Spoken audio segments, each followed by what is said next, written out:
दरअसल 100 करोड़ रुपए की कथित वसूली को लेकर बीजेपी गृह मंत्री अनिल देशमुख के इस्तीफे की मांग पर तुली हुई है, जिसे फिलहाल शरद पवार ने खारिज कर दिया है। दूसरी तरफ बीजेपी उद्धव ठाकरे की चुप्पी पर सवाल खड़े कर रही है। वहीं सामना ने यह पूछा कि सचिन वाजे को इतने अधिकार किसने दिए, जबकि उसे शिवसेना का करीबी बताया जा रहा है, तो फिर उसका आका कौन है। वहीं यह सवाल यह भी है कि परमवीर सिंह का क्या होगा, क्या वसूली मामले में उनसे पूछताछ हो सकती है।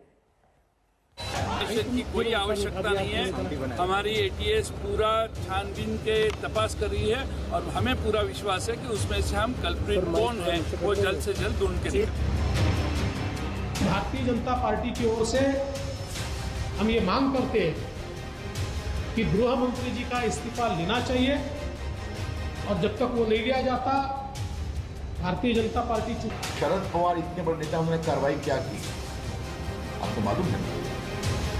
100 करोड़ रुपए का उगाही करना, एक्सटॉर्शन। महाराष्ट्र में शरद पवार से सत्ता की जंग हारने वाली बीजेपी ने मुंबई पुलिस के पूर्व कमिश्नर परमवीर सिंह की चिट्ठी को पवार के खिलाफ हथियार बना लिया है।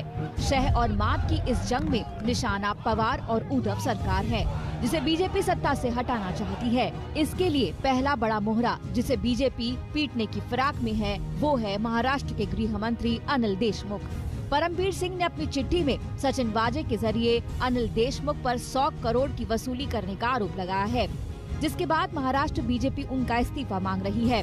जवाब में एनसीपी ने दो टूक कहा कि अनिल देशमुख इस्तीफा नहीं देंगे। भारतीय जनता पार्टी की ओर से हम ये मांग करते हैं कि गृह मंत्री जी का इस्तीफा लेना चाहिए और जब तक वो नहीं लिया जाता भारतीय जनता पार्टी चुप नहीं बैठेगी। हमारे अध्यक्ष चंद्रकांत दादा पाटिल, इन्होंने आंदोलन की घोषणा की है, आज हमने आंदोलन किया है और ये जो वसूली, सरकारी वसूली जो चल रही है, इसके खिलाफ हम लोग आंदोलन करते रहे। चीफ मिनिस्टर साहब का तो ये अधिकार रहता है, लेकिन इसमें जो चीजें सामने आ रही है, अलग अलग चीजें, अलग अलग इन्फॉर्मेशन सामने आ रही है। हमारे एटीएस जो मैंने पहले बोला, वो इससे इन्वेस्टिगेशन चालू है। देशमुख की रेजिग्नेशन की कोई आवश्यकता नहीं है। हमारी एटीएस पूरा छानबीन के तपास कर रही है और हमें पूरा विश्वास है कि उसमें से हम कल्प्रिट कौन है वो जल्द से जल्द ढूंढ के निकालेंगे। पवार जानते हैं कि अगर अनिल देशमुख का इस्तीफा हुआ तो बीजेपी उद्धव सरकार के खिलाफ मुहिम और तेज कर देगी। ऐसे में रणनीति तय करने के लिए दिल्ली में शरद पवार के घर 3 घंटे तक बैठक हुई। मुंबई से अजीत पवार और जयंत पाटिल पहुंचे, कांग्रेस से कमलनाथ पहुंचे, सुप्रिया सुले और संजय राउत बात करते दिखे। इधर दिल्ली में केंद्रीय मंत्री रविशंकर प्रसाद ने पूछा कि अगर पवार सरकार का हिस्सा नहीं तो परमवीर सिंह उन्हें पैसे मांगने को लेकर जानकारी क्यों दे रहे थे। दूसरी तरफ पवार ने परमवीर सिंह पर ही सवाल खड़ा कर दिया कि हटाए जाने के बाद ही उन्होंने जुबान क्यों खोली। उनको ब्रीफ कर रहा था और ये भी ब्रीफ किया कि पैसे मांगे जा रहे थे। तो शरद पवार इतने बड़े नेता, उन्होंने कार्रवाई क्या की आपको मालूम है ना? 100 करोड़ रुपए का उगाही करना एक्सटॉर्शन होता है। एक्सटॉर्शन एक अपराध है। ये आरोप है। इससे पहले क्यों नहीं लगा ये भी बता सकते सामने। दूसरी, ये जो उन्होंने इंसिडेंट कहा, एक तो पिछले महीने का या कल से 16 तारीख का था, तो 17, 18, 19 ये 2-3 दिनों में इन बारे में उन्होंने क्या नहीं कहा। खुद शरद पवार ने माना कि परमवीर सिंह के आरोप गंभीर हैं, लेकिन परमवीर पर सवाल उठाकर उन्होंने संकेत दे दिया कि अनिल देशमुख की बलि को लेकर वो उद्धव सरकार की गर्दन फंसाना नहीं चाहते। वैसे भी एंटीलिया केस को लेकर बीजेपी उद्धव को निशाने पर ले चुकी है। वहीं अनिल देशमुख के इस्तीफे पर राज ठाकरे भी बीजेपी के सुर में सुर मिला रहे हैं। उद्धव ठाकरे की शांति क्या कहती है? वो मुख्यमंत्री है ना। और उद्धव ठाकरे की खामोशी और सदन के अंदर विधानसभा और विधानसभा के बाहर उनका सचिन वाजे को डिफेंड करना, ये और गंभीर सवाल उठाता है। Honest, transparent, fair investigation by an outside agency is important. Deshmukh को इस्तीफा देना चाहिए इमीडिएटली, नहीं दिया तो लेना चाहिए और इसकी इंक्वायरी महाराष्ट्र राज्य में नहीं हो सकती। सर, मुख्यमंत्री का अब तक इस पूरे मामले पर कोई बयान सामने नहीं आया, नहीं तो मुझे अभी तक पता नहीं चला है कि मुंबई पुलिस कमिश्नर को निकाला गया।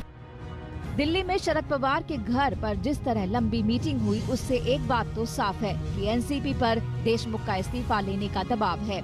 वहीं बीजेपी अनिल देशमुख का विकेट गिराकर उद्धव सरकार को बैकफुट पर लाने की कोशिश में जुटी है।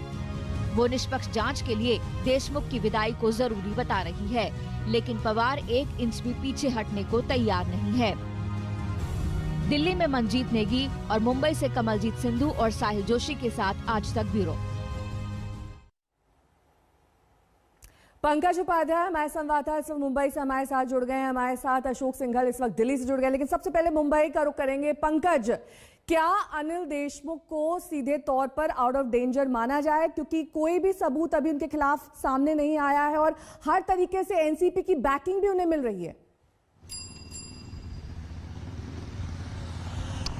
Good morning Neha. तो फिलहाल तो ऐसा लग रहा है कि जब प्रदेश अध्यक्ष एनसीपी के जयंत पाटिल, जिन्होंने साफ तौर पर कह दिया था कि अनिल देशमुख के इस्तीफे की तो जरूरत है ही नहीं, और नैरेटिव पूरा इन्वेस्टिगेशन की तरफ मोड़ने की उन्होंने पुरजोर तरीके से कोशिश करी है, लेकिन ये कहना गलत होगा कि अनिल देशमुख खतरे से बिल्कुल बाहर हैं, क्योंकि सूत्र बता रहे हैं एनसीपी में डिलिबरेशंस तो अभी भी हो रहे हैं उस नाम के लिए कि आखिर इस सीट पर कौन काबिज हो सकता है। फर्ज किया जाए कि अगर ऐसी सिचुएशन पैदा हो जाए कि अनिल देशमुख को हटाया जाए, तो एक ऐसा चेहरा जो नॉन कंट्रोवर्शियल हो और पवार लॉयलिस्ट की काउंट में आता हो, उस पर नाम का विचार किया गया है।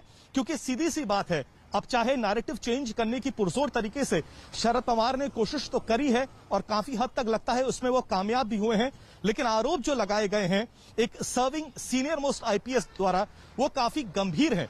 और जाहिर सी बात है, भारतीय जनता पार्टी इसको भुनाने की पूरी कोशिश करेगी और आने वाले दिनों में और ज्यादा दबाव बनाएगी। हालांकि फिलहाल के लिए शरद पवार ने अपनी प्रेस कॉन्फ्रेंस के बाद एक जो नैरेटिव चेंज किया, जो कहा कि इसमें राजनीतिक षड्यंत्र हो सकता है, तो कल तक जो सरकार बैकफुट पर नजर आ रही थी, आज सामना के जरिए ही हम देख रहे हैं किस तरीके के उसके तेवर थोड़े बदल गए हैं। कल संजय राउत ने कहा था कि स्थिति चिंताजनक है, इंट्रोस्पेक्शन करने की जरूरत है, और आज सामना में लिखा जाता है कि ये राजनीतिक षड्यंत्र भी हो सकता है। यानी 24 घंटे के अंदर अंदर शरद पवार ने एमवीए की डोलती हुई नैया को एक बार फिर से थोड़ा बहुत स्टेबिलिटी तो जरूर दी है।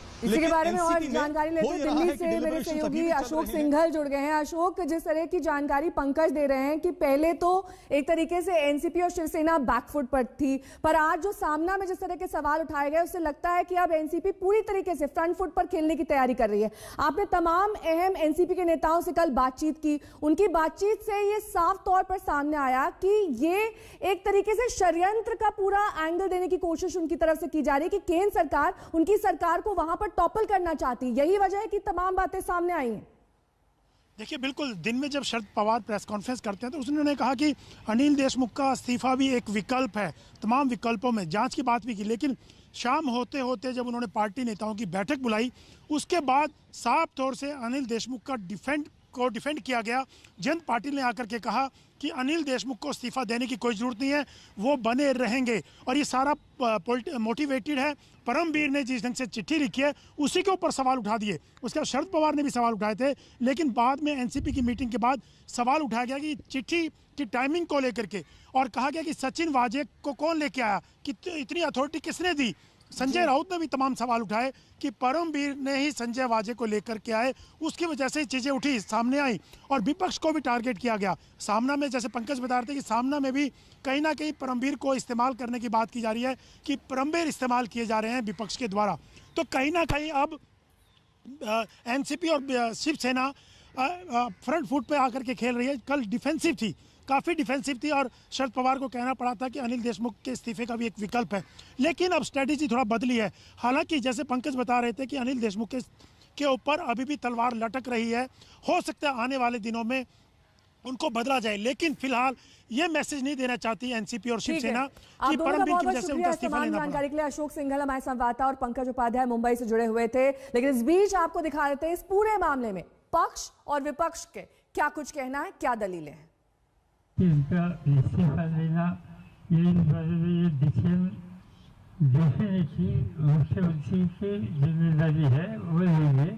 हमसे बात करने के बाद लेंगे, हम इस पर डिस्कस करेंगे मैं अभी आगरा से आया हूँ, मैंने किसी के साथ बात भी की।